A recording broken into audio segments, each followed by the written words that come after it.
Hey, Margie here. I'm really excited about today's topic, mold and miracles. First, we're going to talk about mold because this is something a lot of us are unaware of, and it can be negatively affecting our bones, our overall health. So we'll delve in, what are the symptoms and what can be done. And our special guest is Dr. Jill Carnahan. And the reason I also included miracles is because Dr. Jill has just finished writing a fabulous book called Unexpected: Finding Resilience Through Functional Medicine, Science, and Faith.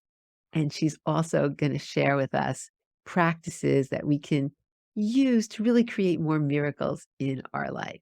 So Dr. Jill is a functional medicine expert. She's dually board certified in family medicine for 10 years and in integrative holistic medicine since 2015. She is the medical director of Flatiron Functional Medicine. As a survivor of breast cancer, Crohn's disease, and toxic mold illness, she brings a unique perspective to treating patients in the midst of complex and chronic illness. Her clinic specializes in searching for the underlying triggers that contribute to illness through cutting edge lab testing and tailoring the intervention to specific needs. She's been featured in Shape Magazine, Parade, Forbes, Mind Body Green, First for Women, Townsend Newsletter, and the Huffington Post, as well as seen on NBC News and health segments with Joan London. She co-authored the Personalized and Precision Integrative Cardiovascular Medicine textbook and is set to release her new book, Unexpected: Finding Resilience Through Functional Medicine, Science, and Faith. A popular inspirational speaker and prolific writer, she shares her knowledge of hope, health, and healing live on stage and through newsletters, articles, books, and social media posts. People relate to Dr. Jill's science backed opinions delivered with authenticity, love, and humor. And she's known for inspiring her audience to thrive even in the midst of difficulties. And she's just so inspiring, and I love this interview, so I'm really excited for you to listen. So enjoy. Welcome, Dr. Jill. I'm so excited to be here with you today. And this, I think what you're going to talk about is so, so important. So welcome. Thank you. It is great to be here with you. So I have to just tell you the story before we even get started. So I was at a conference and I was given your book that I know isn't coming out quite yet, but I was given one of the few copies, I guess.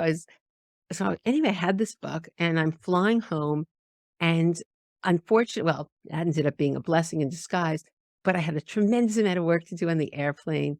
And it was, like a 5-hour flight, something long like that. And there's no internet, absolutely no internet. And I thought, "Oh, I have the book." So I started reading this book. This book is just beyond. I can't even tell you how not only do you talk about so many medical things people can learn from, but you also share your story, and there's just so many life lessons. It's just fabulous. So I just commend you on writing such a beautiful book and sharing, really just sharing so much of you. It's so authentic, and I got home, I hadn't finished it, and then I didn't even do any more work. I, like, had to finish it. So so Thank you. anyway, but, before we get started, why don't you tell people the backstory of, like, sort of why you wrote this book and a little bit about your story so they can understand why you're so passionate about the work you do and what you wrote about? Sure. I do love story because it's our connective tissue to the soul, right? And you felt it and I felt it. And I was just telling you before we started, it's kind of scary when you write a book. And especially what I realized is I wanted to do a book on environmental toxicity and mold and some of the things that I talk about and know a lot about. And I thought that was supposed to be the book. But I kept feeling drawn to, I need to tell my story like a memoir. And I get told by so many publishers, no one will read your memoir, Jill. No one, wants to read a memoir about someone who's relatively unknown. And yet my heart was like, no, you must tell your story. And the backstory is at 25 years old, I got an aggressive breast cancer in the middle of medical school. And I was in for the battle of my life. And I had always known that I wanted to do more integrative holistic medicine, but it took everything to the point of when you're facing the battle for your life, you have to kind of combine. And I combined Western medicine. I had 3 drug chemotherapies, surgery, radiation, but I also did all the other integrative like prayer, meditation. I did nutritional supplements. I did diet, lifestyle, all these other things. And I feel like that's partially how I survived. And I learned so much in that. And then 6 months after my diagnosis, I'm done with treatment. I'm back in medical school. I was diagnosed with Crohn's disease, which there's a whole story there. It's connected because the chemotherapy on my gut, I had genetic predisposition. It caused the autoimmunity. And then I was facing another battle that was incurable and considered, and it could be life threatening. Crohn's can be very dangerous to people as well. And once again, I had to figure it out. So my life, I started to learn in my 20s. My life is about experience something often traumatic, often involving suffering, but then take that and find the pearl and the gift and the wisdom there. And I learned very, very young in my 20s, and, it was interesting because I never thought I wouldn't have children, but because I had cancer and chemo and all this in my 20s and then all this, it ended up being like my practice, my patients, that became kind of my children, my babies. And then I felt this calling about 8 years ago to write about my, environmental toxicity, but it kept coming back to, you need to tell the story. Because what happens when we experience things, again, we learn to a different depth that we would never know from a textbook. And then in my 30s, in my office in Boulder, when I moved to Colorado, I had experience with really toxic black mold. Once again, had to figure it out. So over and over, my journey is severe illness, life-threatening illness, and then figuring it out. But that figuring it out, I can then take and bless other doctors and patients with so much more information that I would never have if it was just from a book. And that's my journey. And it ended up, this book you're showing there is, it's really it's a combination. We call it a prescriptive memoir. And I had to figure out, how do we put this together where I want the story where you can like have the savoring of each little bit like a fine chocolate. And it's so good that you want to hear the story, but then also there's practical information too. And we did that with sidebars. Well, you accomplished that because there's amazing information, and we're gonna in this interview, which I'm so excited because we're gonna talk about mold because that's a topic that's really, Mhm. really important, and a lot of people don't know, and you are the queen of figuring this out.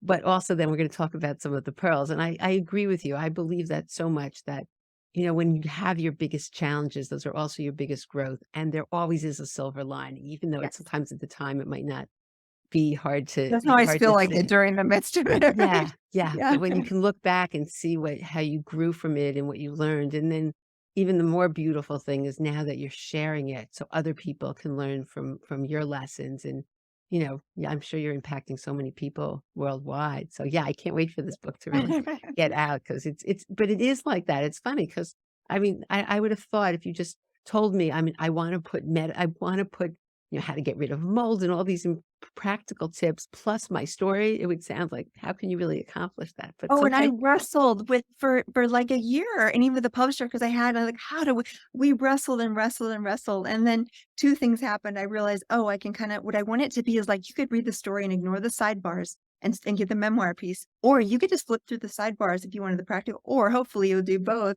But it really, and then the designer at the publisher, of course, helped put it together in a way that makes it really work. But it was a struggle for literally probably 18 months of, how do we put these 2 together? But your story is just beautiful. I mean, there were times I was crying, I just you just, like, really put your soul into it, and, as a reader, you're just feeling this and, you're really on the journey with you, and I think it's so exciting to experience that resiliency that you show throughout your whole life and how you've dealt with things because it wasn't like, "Oh, not a big deal." Each one has Right. been a huge deal, but you've been able to deal with it, learn, move on, share. So anyway, it's just so Thank amazing. you. So now I think the topic of mold is just very important for people to know about because a lot of people are suffering and they have absolutely no idea. It's not the first thing when you go to the doctor, they say, oh, let's test for mold. So why don't you tell us about, what would be the signs and symptoms that someone might suspect they could have mold? Yeah, so first of all, like you said, incredibly insidious because typically someone will present with new onset cognitive decline, brain fog, new onset histamine intolerance or mast cell activation, which is a whole nother massively growing thing that's happening to people, which is rashes, hives, trouble breathing, unexplained digestive issues, cognitive issues, and mast cells are everywhere in our body, so it can affect any system. Other things might be weakened immune system, frequent infections, just on and on and on. And what can happen with mold is it can masquerade as other things. So you go into the doctor with maybe new onset IBS or bowel symptoms, gas, bloating, diarrhea. Or you go in and say, you know what, my memory's not as good as it was. I'm really having trouble with things. I'm only 50. And, what kinds of things could this be? In fact, Dale Bredesen, who's one of the leader researchers for cognitive decline in Alzheimer's, he has been quoted as saying 1 in 3 early onset dementia is related to mold. So 30 3%. That's crazy. That's crazy. So the mind and the cognitive is really affected by mold. Weakened immune system, but it's toxic to lungs, it's toxic to kidneys, it's like so often someone will present with a new onset lupus, a new onset MS, they might present with new onset Alzheimer's or dementia, they might present with rashes, histamine intolerance, they might present with new other like gut issues. And so they'll go to the doctor, they'll get diagnosed with that thing. But underlying it is this toxic exposure in their house. How might you know that? Well, the way you know it is going to through a timeline and saying, when did I last feel well? And you say, okay, 6 years ago, I was feeling great. I was hiking, I was skiing, I was doing all the things I loved. And then when we moved in 2008, say, all of a sudden since then, I haven't felt well. So often there's a timeline piece of it, and you can map it and see, oh, I used to feel well. And then when I moved to this house or this environment or started this job, there's often a change in your health. And especially if it involves more than one person in your household. Although, because there's a genetic component to mold, sometimes you can have a mother and a daughter that are fine and the dad and the son are not okay or vice versa. So it does affect people differently in different environments because there's a genetic component to it as well. I think that's very important because sometimes people will say, "Oh, no, it's not my office. Nobody else got sick."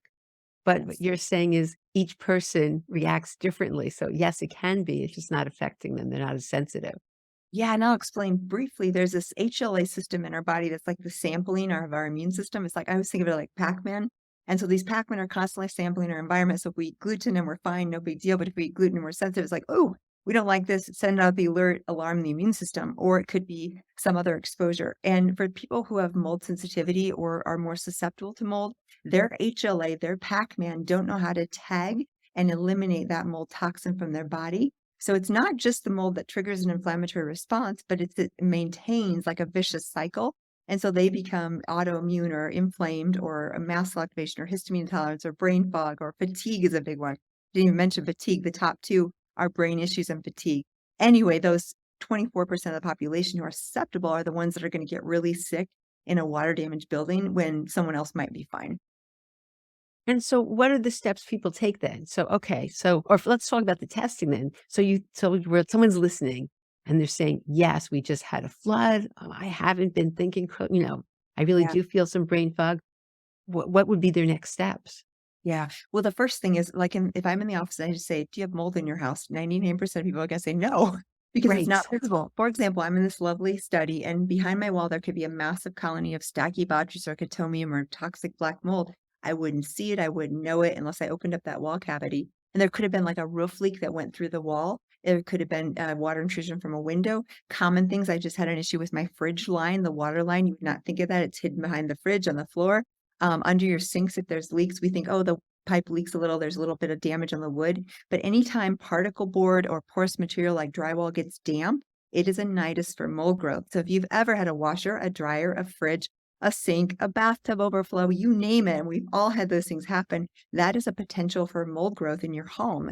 And most people, it can go under the floors or under the counters or the sinks or even from a basement. Sump pump often will flood or come in from the walls if there's ground that goes the water can go towards your foundation and go in. There's so many ways, and all these things people are like, oh, I just had this thing, we dried it up.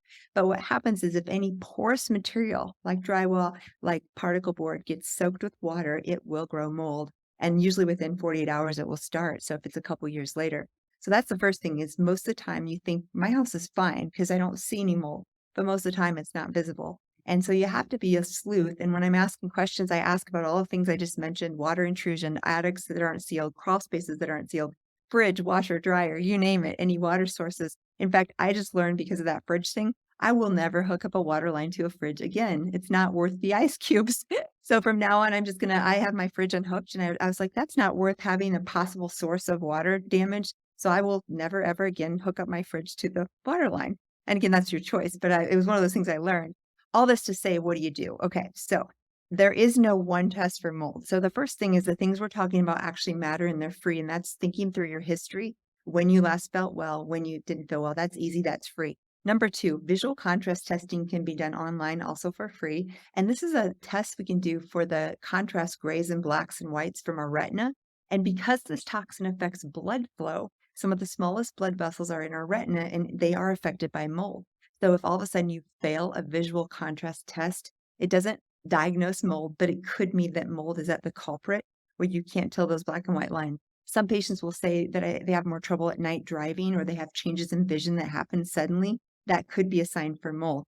Testing wise, we do blood tests that are innate immune system markers. These are kind of complex and you'd probably need your doctor to order, but things like TGF beta, MMP9, antidiuretic hormone, ADH, osmolality, VEGF, and things like C3A and C4A, which are complement markers. So those are all complex markers, but they can be done in blood work. And none of those are diagnostic for mold, but if all of them are abnormal, it points to biotoxin as maybe a culprit. Second thing would be urinary mycotoxins are incredibly helpful. This is a test your doctor can order and can test for these toxins that mold produces in your urine. Once again, it's not diagnostic because it could be older exposures or you could just be in detox and you're excreting a past. Like say you get out of the house and you're detoxing, you might be excreting in your urine.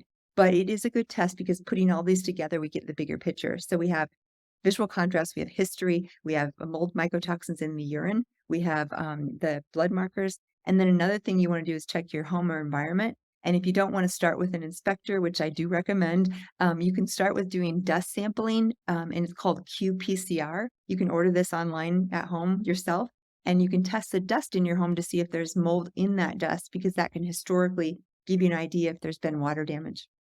Wow, that's so interesting about the eye test. So is there I mean, that's free you mentioned online, did you Yeah, say? so there's 2 sites I know of, there may be more, but, Surviving Mold, has one. I think that one might be 10 or $15, and then freevcstest.com is free, and you can do either one online. Now, I actually do this in my office. We have a staff member do it, and you can that's even better, but for someone who's, doesn't come to my office, they can do it online for free. So I have a question. In terms of who a person would work with, does it need to be a more integrative functional medicine physician versus or would a, conventional medicine doctor who deals with this be able to order all those tests as well? And what's your recommendation, I guess? Yeah. This is why I'm so passionate about it, Margie, because so many doctors in medical school, for example, I went to traditional MD allopathic medical school at Loyola, and we were taught mold's an allergen. It could be an allergen skin test or whatever, but there's no thought or talk about the fact. So we have innate immune system and adaptive immunity. Adaptive immunity is those responses to like allergic response, like cats or dogs or peanuts. The innate immune system is what we've seen with COVID. So with COVID, we know from all the publicity now after you get that virus, then your immune system starts to rev up. And a lot of people who got really sick, it was their own immune system that caused the damage, not just the virus. The virus was poking the immune system. Same with mold. It's very, very similar. The mold will start to trigger an innate immune response. And then if you can't clear those toxins, you get these cytokines and you get these inflammatory interleukins and things that are produced and cause damage to your body because your body's trying to fight something it can't get rid of. And all that to say, most doctors don't really understand that mold is toxic. And I've heard even here in Colorado, which every state in the US has water damage. Some are worse than others, but just because you have a dry state like Colorado doesn't mean there isn't crawl spaces that have standing water or issues. So what I've heard before is, oh, there's no mold in Colorado, which is ridiculous. And then again, a lot of doctors don't know that it causes the types of illnesses like autoimmunity, inflammation, dementia, etc. So bottom line is you need a mold literate doctor. Some places, nonprofits, you can look for those. ICI.org, it's International Society for Environmentally Acquired Illness.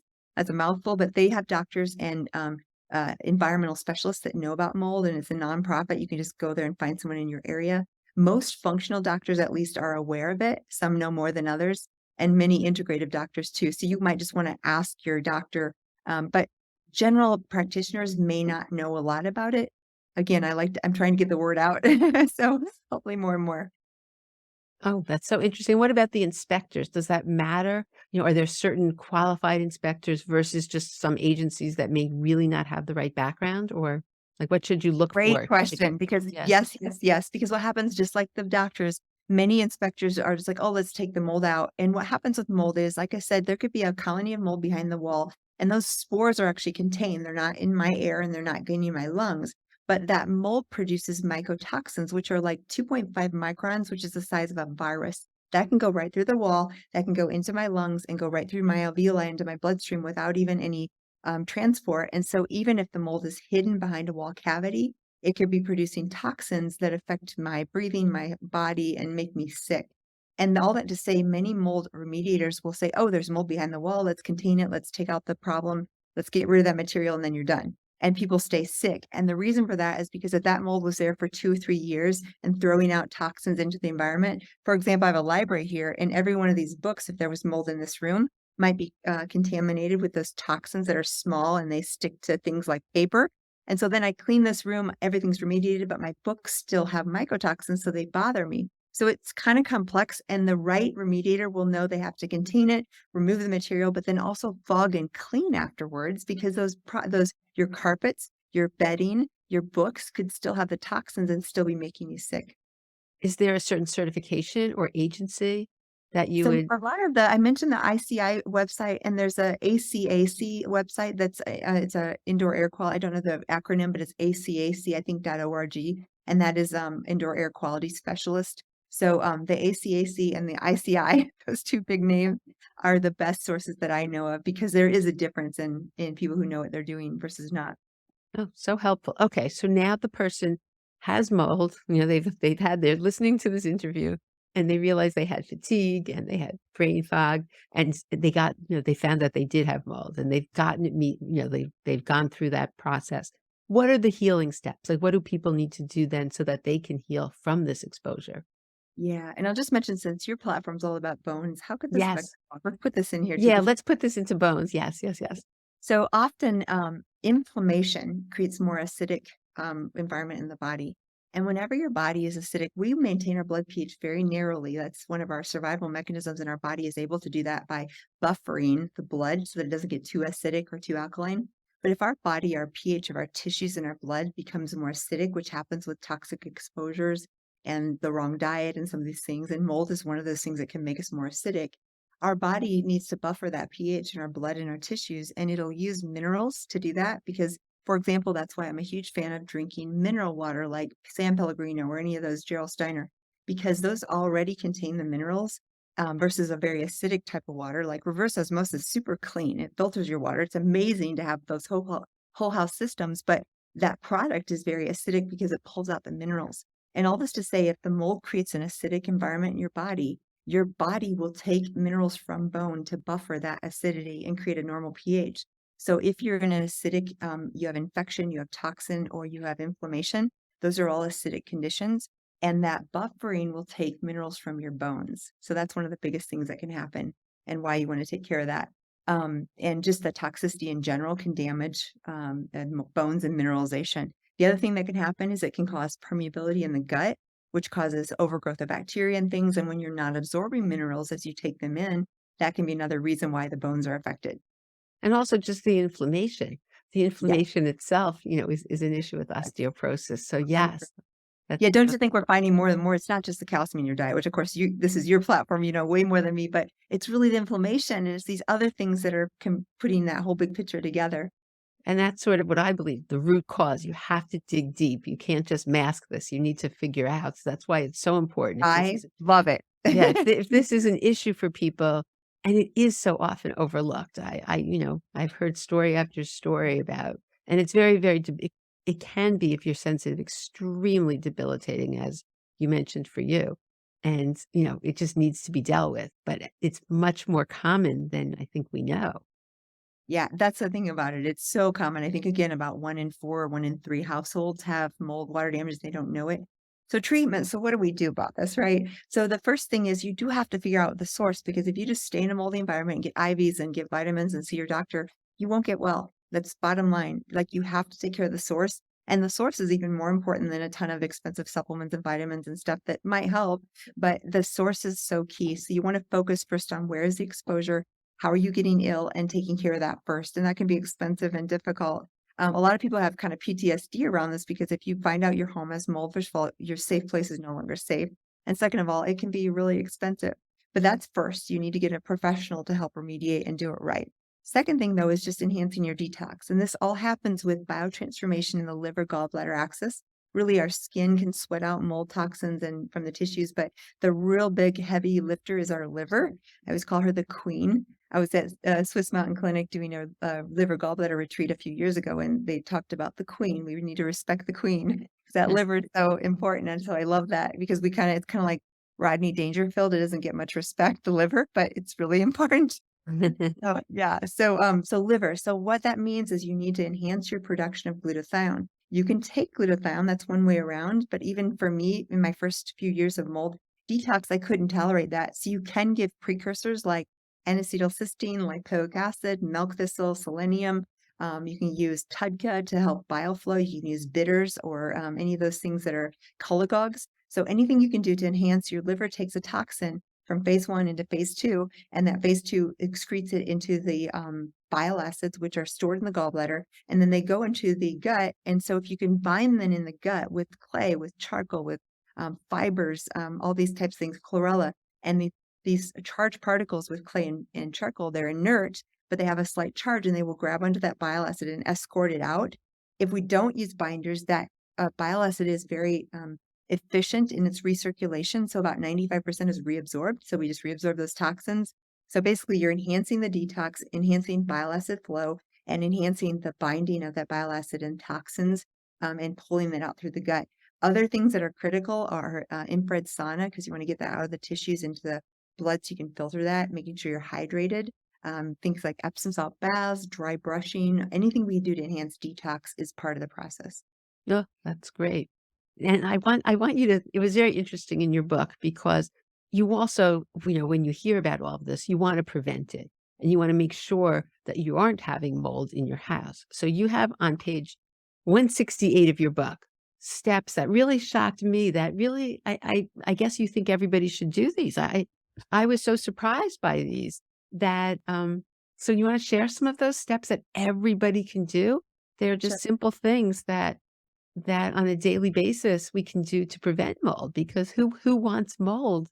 And, these are steps that I didn't know some of these things or wouldn't have thought that, "Oh, yes, you should do this so you prevent mold." Because I think a lot of people do get it in the shower, and then you just clean it off. You see a little black or you see a little.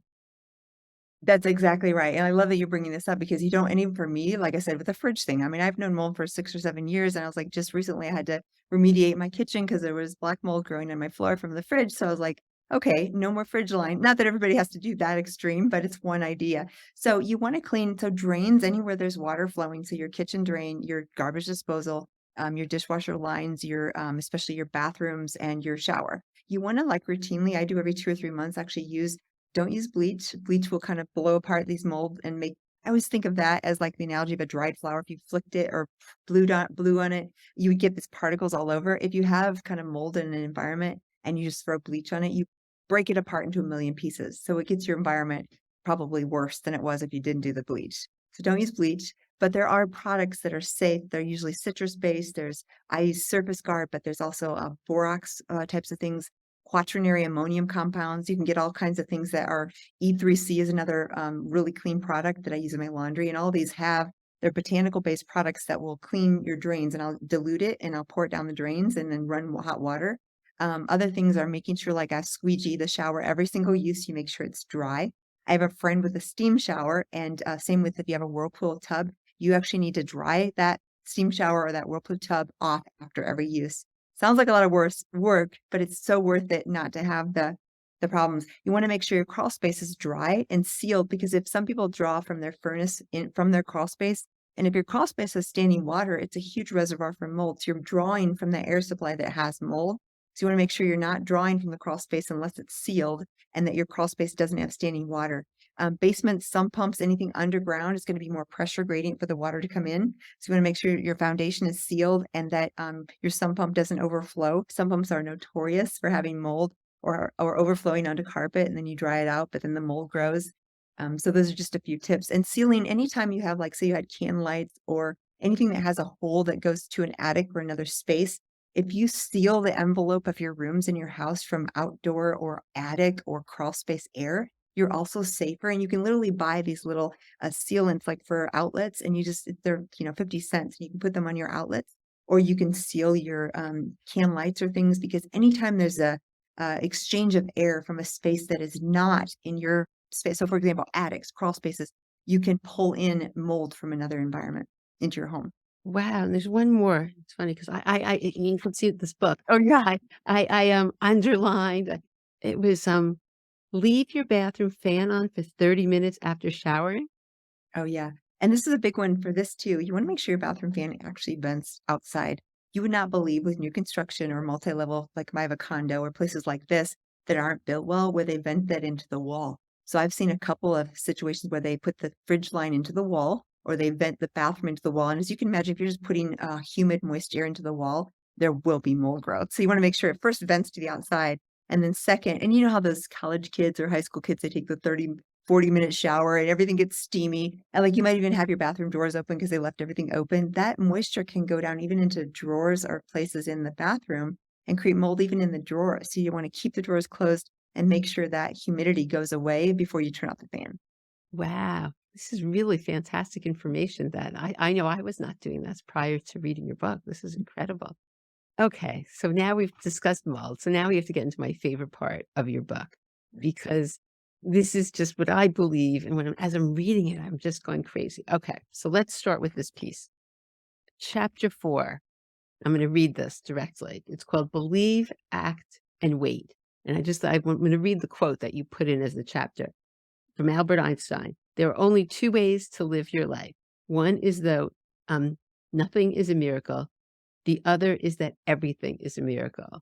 So why don't you share your thoughts on this about believe, act, and wait, and your thoughts on miracles? Because I'm reading it and I completely, I totally agree with what you're saying, and I believe, feel that in my own life as well. So share this because it's very powerful.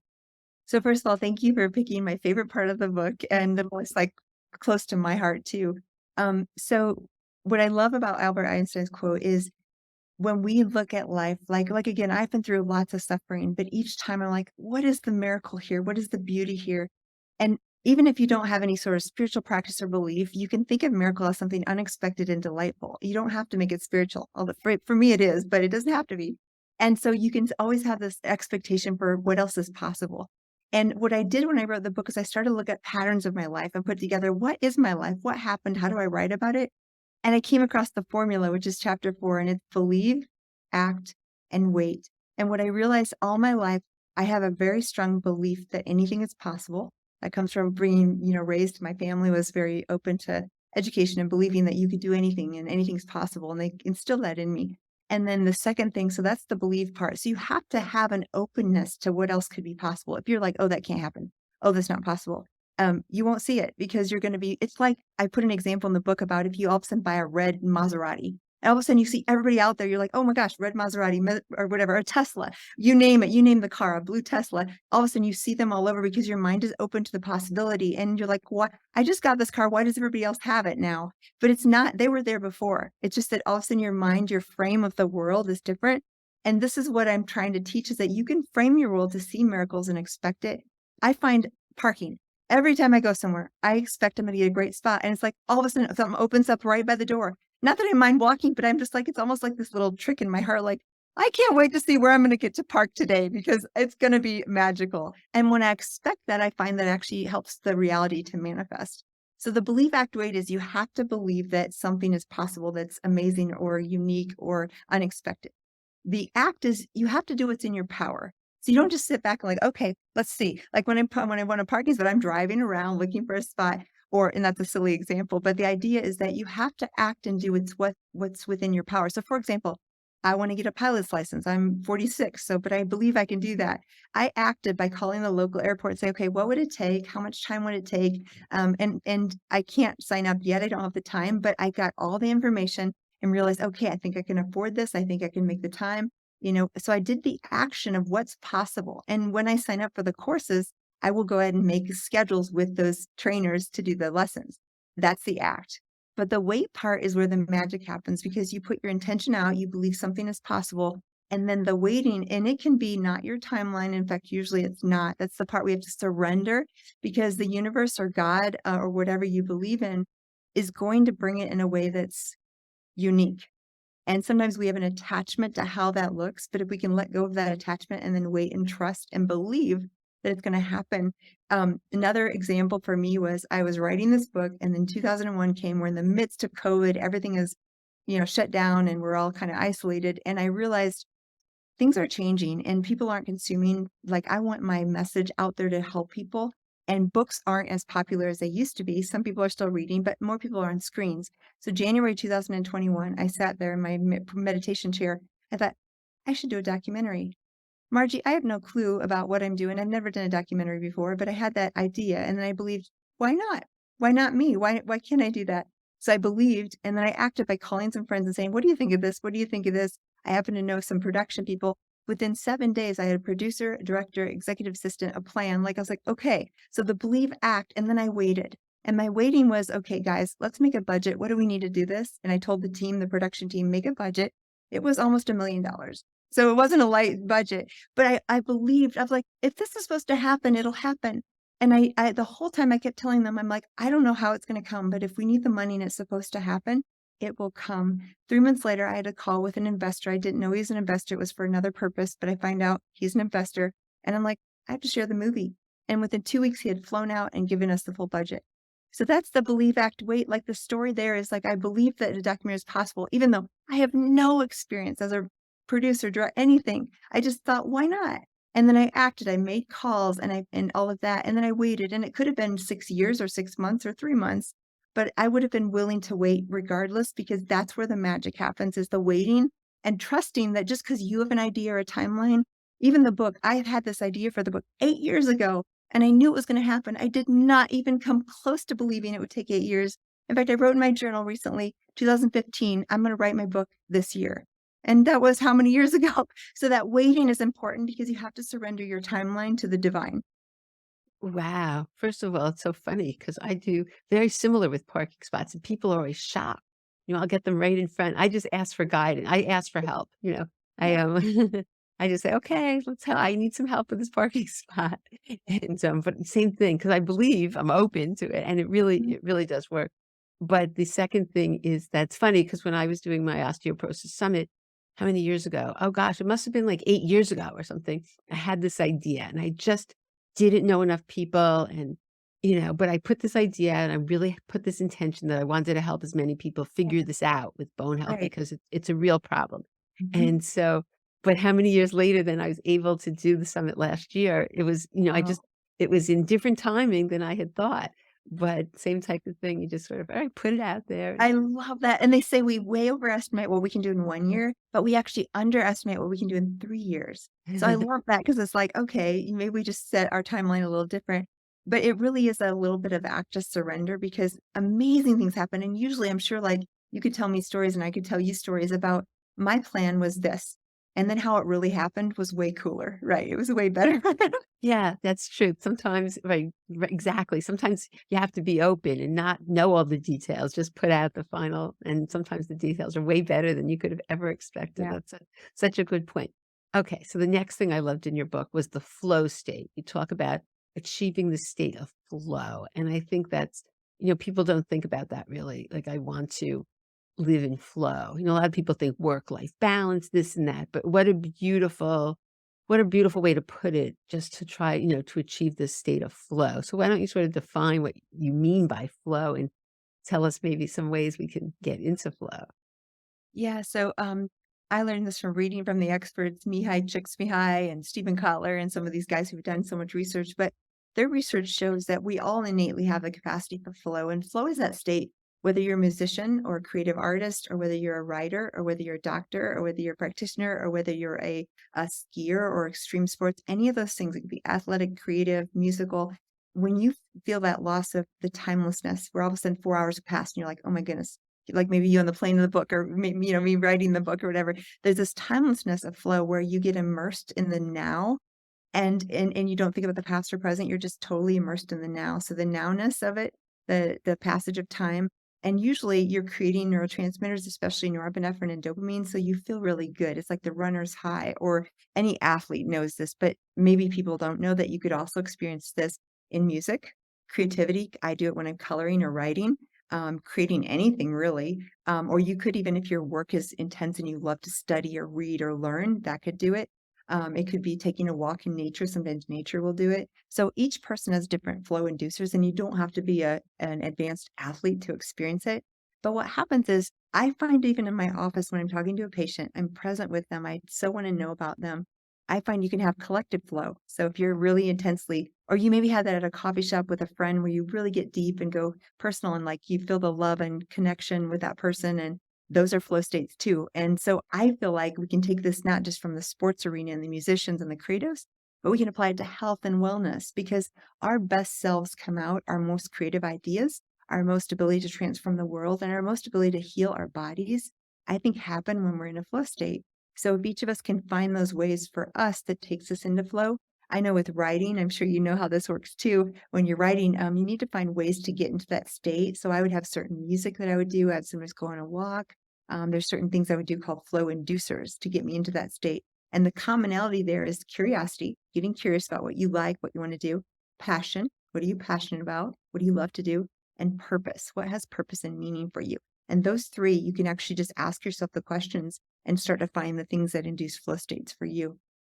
Wow, I love this, and this is so much in alignment with what I believe in terms of, Yeah, happiness and how that's really a foundation for your life. yeah. But yeah, that's because so often it's unfortunate people just don't value that or don't even realize that, passion and purpose really give so much meaning to your life and can change everything, even your health. And, sometimes just to stop and reflect upon that is so, so important. And I love to say too, it's you can take what you can do is, if you have passion and so purpose is like helping both you and I have this desire for the book or the summit or whatever to really help people. That's our purpose. The passion is, oh, we love to learn about this topic or whatever. But if you're listening and you're like, well, I don't know what mine is, you can often find two things that seem totally desperate. Like I love animals, I love dogs, I want to help dogs, and I love maybe, coloring or, some random thing or some maybe it's a sport and then think creatively about how could I combine those 2 things? Because often where those 2 things cross over, maybe it's writing a book about dogs or, something like that where you can combine 2 of your best interests. That's something unique that you can bring to the world with your passion and purpose. Oh, I love that. Wow. So we could go on, but I also loved another thing. As I said, I really loved this book. But the other thing I really wanted you to share that I thought was so beautiful, and I think a lot of people can use this at this time because a lot of people really aren't kind to themselves at Yeah. all. And that's not good for your health at all. When you beat, how often do we beat ourselves up? But you have a beautiful compassion practice. Would you share that with everybody?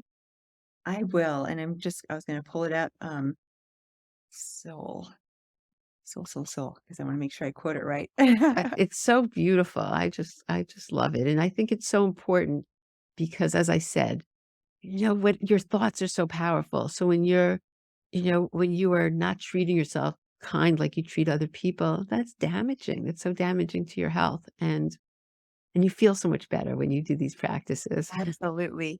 I say I have 2, the self-compassion so I have an acronym called SOUL, and, first thing about self-compassion is this, often I grew up on a farm, so lots of work ethic and, pull it by the bootstraps, don't show your sadness or your tears or your again, I had a wonderful family, so there was no awfulness to it at all. It was just that mentality, German Swiss, you just work hard, you don't complain and all that. And what happened in that for me as a young empath, and I didn't know I was an empath, a sensitive person, I learned to suppress those difficult emotions and not really and judge myself. I had a "Oh, stop being so weak. Stop being so" there was like weakness was not a good thing. So I learned to kind of suppress those more sensitive, parts of myself, and I really believe that's part of what led to my cancer and Crohn's and some of those things. So that's how the framework of this is, because what I found in my own healing was not only doing the things for autoimmune and eating a clean diet and taking care of mold, but the bigger thing was how do I love myself and trust my intuition and have compassion? Because that self-compassion, if you think about autoimmunity, which is epidemic in our world, only getting exponentially worse, autoimmunity is attack of self. And there's a metaphorical connection here for our self-hatred, self-loathing, self-judgment, all those things that we put on ourselves. Oh, we're not good enough, or oh, I'm not smart enough, or oh, I'm not, or oh, I shouldn't have done this, or those things, those messages we have. So when we change that over to the self-compassion, which is, oh, sweetheart, you're doing a great job. Like I love that. It makes me so happy to even say that because I learned to talk to myself that way and to say, "Oh, sweetheart," even though we've all had trauma, we all had difficulties, and say, "Oh, you did a great job. Let's try that again." There's like this voice we can have, and we can actually reparent ourselves and change our immune system. So the practice you ask about, soul, sit. S is for sit. Sit with the feelings that arise. So you need to get comfortable. Before I understood this, if I had sadness, I would go get busy, I'd work hard, I'd do something to suppress that. And now I can actually sit and sometimes sadness will come and it feels like it's going to be a flood to overwhelm me. But if you sit and you let it pass, it will just be like a wave and you'll be able to get through it. But so often we have drugs, alcohol, food, work, or shopping, you name it, there's addictions and those cover up that feeling. So sitting, number one. O is observe. So kind of being present with yourself with no judgment. And maybe you say, "Oh, sweetheart." I love that. I love that phrase because you can talk to yourself in kindness and compassion. The you is use understanding to get curious. So you might say, "When did I last feel this?" Like, "Oh yeah, when I was 5 and I didn't get a cookie and my sister did," or something. Might be silly, but there might be something that you remember the same feeling. And when you can remember the past experience, you've created this wagon wheel so that every time you have that sadness or anger or fear, you go back to that old pattern and you bring up the old trauma. But if you can start to get curious, then you can change that pattern. And the last one, L, so it's SOUL, love. Love yourself with deep compassion and be kind and just seek ways to encourage yourself and reparent yourself and not be so harsh as we all tend to do. Wow, this is just so great. We could talk for so long, but there's a very exciting thing. You're giving everybody a free chapter of your book. So Yes, so I'll have the link for that. And the book is coming out. What is the actual? Well, you can pre-order March as well. 7th. Yeah, you Yeah, can but pre-order people can anytime. pre-order. So yeah, so they can get. I'm telling you, everybody, And when we'll you give read. all your listeners free chapter, anyone who wants it. If you do purchase the book or pre-order, we've got some really cool things. One's a coloring journal. So literally you'll get to color like I did to help heal myself. And in the journals, questions like the stuff we're talking about now, so you can kind of self-reflect. And then we're doing a live Q&A on the pub date. We're doing a free webinar where I recorded on mold and MCAS, just a lecture. You get that free. And then the last thing is a secret chapter that I didn't include in the book and audio. I'll be reading that. So all those things are yours if you do pre-order the book. Oh, that's so exciting. So we'll have the link for that. Oh, isn't that wonderful? Wow, I didn't know that part It's of been it. fun. Yeah. Oh, and a coloring book. That's really fun. Talk Yeah, about doing something you never do, for me at least. That's yeah, so me oh my too. gosh, I can barely draw a person, but coloring is really fun. Wow, and relaxing. It's like meditative for me, coloring actually. That's great. Oh, that's so exciting. Wow, well, I And can't yeah. I'll just mention it's readunexpected.com if you want to know more about that. Just readunexpected.com is the website. Oh, fantastic. Well, I'll have all the links. And is there anything else that you wanna share before we leave? Because this has been so helpful on so many levels. Oh my gosh. Between mold and between all these other pieces that to me is the foundation of life. I mean, that's what I've seen my entire practice, that this is equally probably this is what start with this piece as well as everything else because it's just so life-changing, and everybody that knows me knows this is, you know, exactly what I believe, but you just bring this out in such a beautiful way, and these practices that you've created are doable. That's what I like. It's not like, well, you can do this, simple Simple. and start one at a time so you don't get overwhelmed with doing good things, right?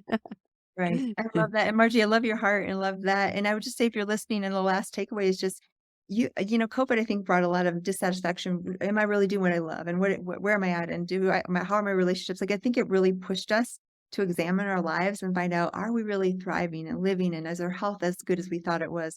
So I just encourage you, if you're feeling that little percolating in your heart, something you're not satisfied with, your own health, your family member, your relationships, your work, go deep and I hope you get the book, but even if you don't, just go into those places and start to think about what could I start to believe and act and then wait for that to happen because it starts with a thought and nothing is impossible. I really believe that. So I just encourage you, if you're having that little sense of something's not quite right, move forward and believe that anything is possible because it is. Oh, I love that. And the last thing, your website. What is your website for everybody? Yeah, my regular website is just my name, jillcarnahan.com. And then the book, like I said, readunexpected.com. Oh, so fabulous. Well, I can't thank you enough. It's been such a pleasure. And this is again, this book I just love so much. So thank you for writing such a lovely book that's really going to I know it's going to make a difference and change so many lives. So thank you so So much. much for having me, Margie. That's been a pleasure. Wow, I just love being with Dr. Jill. The information she talked about is so important in terms of mold to figure out, do you have mold in your house or are any of your symptoms possibly related to mold? And if so, take action. The other thing that we discussed was resilience. And, she talked about all these fabulous practices that you can do that truly are life changing. So I highly recommend the book.